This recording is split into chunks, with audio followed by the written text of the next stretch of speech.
Здравствуйте, мои дорогие! Я снова рада видеть вас на своем канале. Ну что, девчоночки, сегодня новый урок. Поехали! Итак, сегодня у меня на коррекцию Инна, моя постоянная любительница выкладного белого френча и амбре на ногтях. Она очень долго мучила меня с этим амбре, очень долго меня просила, в общем, выпросила. Я таки достала аэрограф. Сегодня мы будем делать амбре аэрографом. Итак, эти ноготки мы с вами делали в прошлом видео на канале, вы их видели, наклеечки относились замечательно. Напоминаю, мы крепили 3D слайдеры, они у нас остались объемные, перекрывали мы их очень тоненьким слоем топа. И как вы видите, относились просто великолепно, все на месте, никуда ничего не убежало. Поэтому прекращаем заливать 3D-шные наклеечки финишем так, чтобы выровнять все 3D. Все-таки наклеечки должны оставаться объемными, раз мы их объемные берем. И начинаем готовить наши ноготки к новому моделированию. В этот раз с Инной мы решили оставить длину, хотя она у меня одна из тех клиенток, которые любят съесть ногти. Вы не раз видели ее руки на канале, и я говорила, что клиентка поела свои ноготки. Поэтому мы с ней договорились, что амбре я ей сделаю только тогда, когда она мне принесет 10 целых пальцев. Принесла, значит, сегодня амбре у нее будет.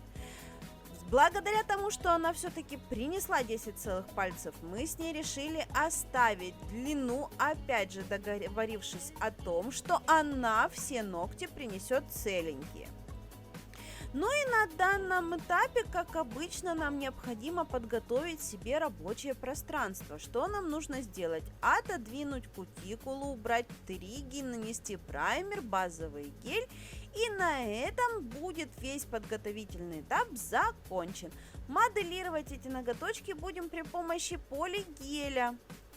Здесь никаких особенных сложностей в моделировании этих ногтей нет, они у нас растут ровненько, ручки практически идеальные, если бы не короткое ногтевое ложе, но ногтевого ложа мы здесь не видим, и обычно, если даже мы на этих руках делаем френчик, а следующая коррекция на этих руках будет именно выкладной френч, мы ее уже сделали, уже эта клиентка записалась еще на одну коррекцию, а ролик только выходит. Но, тем не менее, подождите немножечко, на канале скоро будет френч выкладной, белый, красивый на этих руках. Ну а в этом месте у меня огромная большая просьба к моей аудитории. Девочки, я столкнулась с проблемой, YouTube совершенно не продвигает мои ролики. То есть, мне не нужно их продвигать, мне нужно, чтобы хотя бы моя аудитория, которая подписана на мой канал, получала уведомления о выходе новых роликов. Даже этого не происходит. Люди, которые подписаны, у которых включен колокольчик на уведомлений, все равно не получают. Я понятия не имею, с чем это связано. Сейчас пытаюсь связаться со службой поддержки, чтобы как-то разрулить эту ситуацию, разобраться, что происходит.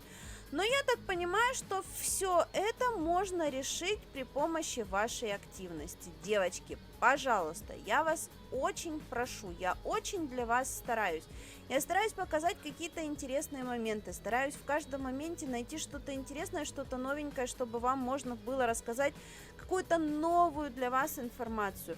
Поддержите, пожалуйста, мой канал. Нажмите, пожалуйста, на колокольчик, если вы этого еще не сделали. Подпишитесь на канал, если вы не подписаны. Поставьте лайк этому ролику, потому что многие из вас забывают это делать, а это один из инструментов продвижения роликов в сети.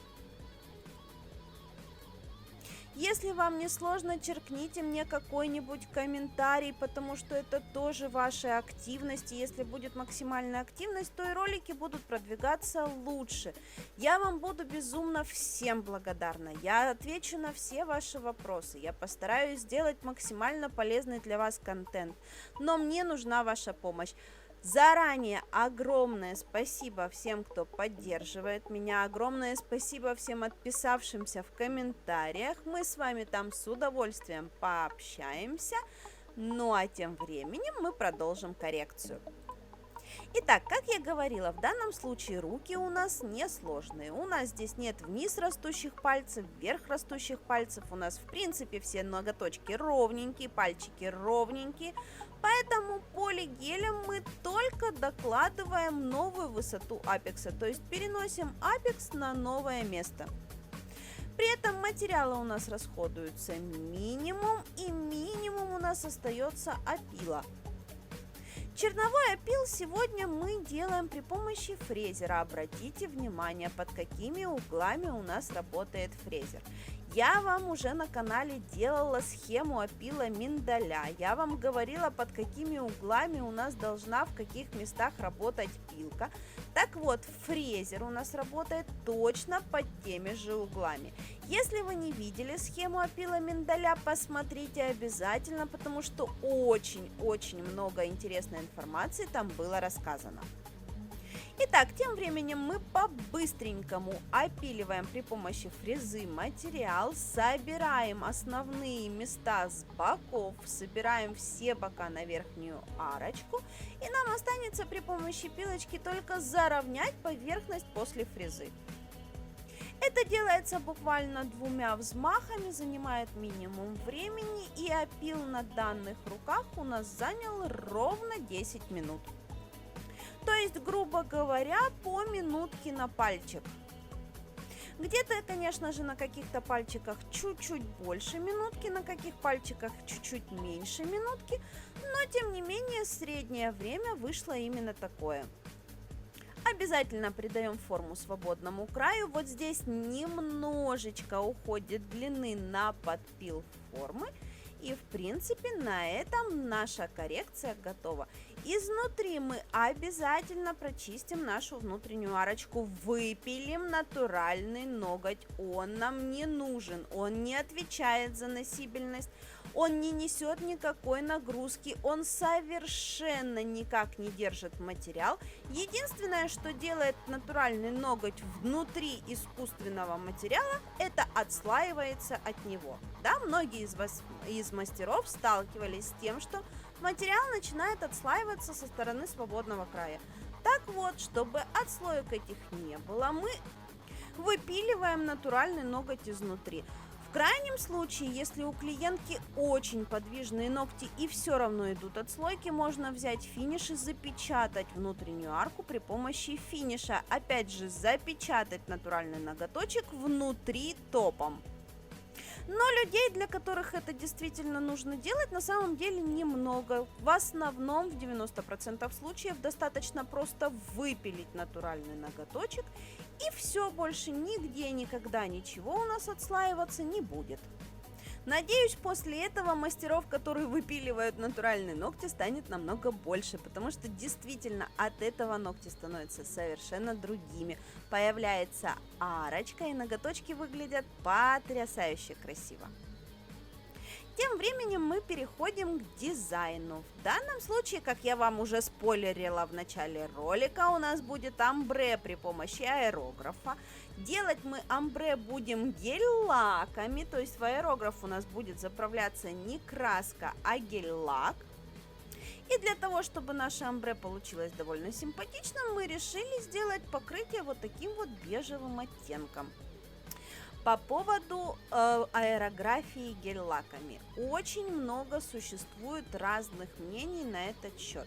Кто-то говорит, что нельзя категорически это делать, потому что гель-лаки распыляются в мелкую пыль, вдыхаются аллергии и тому подобное. Я же придерживаюсь того мнения, что в принципе, если мы делаем амбре, то это очень быстро, материалы распыляются не так уж много. Если делать это правильно и четко непосредственно на руках, то материал распыляется довольно-таки далеко от органов дыхания, поэтому ничего страшного я в этом не вижу. Но для того, чтобы сделать аэрографию гель-лаками, нам нужно понимать, что в чистом виде гель-лак у нас распыляться не будет. он очень густой. На самом деле, девочки, напишите мне в комментариях, у кого есть аэрограф и кто им активно пользуется, для кого необходимы вот такие вот нюансы по работе с аэрографом. Если будет много желающих, мы с вами сделаем прям обширный ролик на эту тему.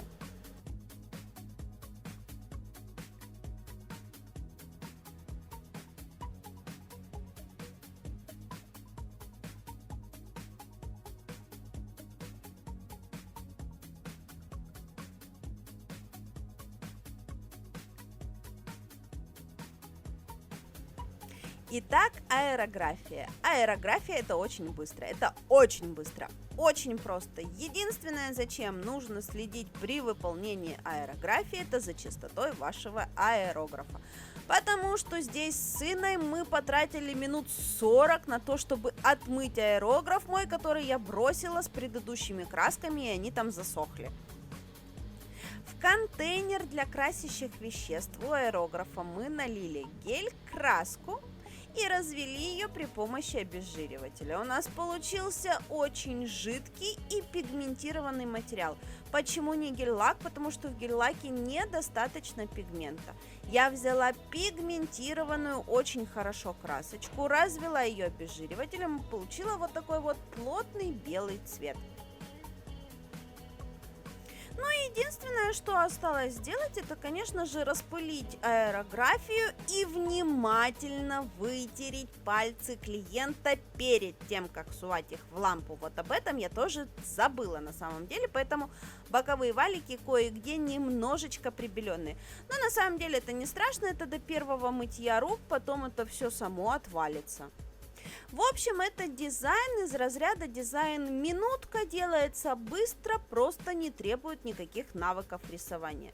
Надеюсь, вам сегодня со мной понравилось. Надеюсь, вы послушаете мою просьбу и поможете мне с продвижением канала. Я же на сегодня с вами прощаюсь. Всем до новых встреч.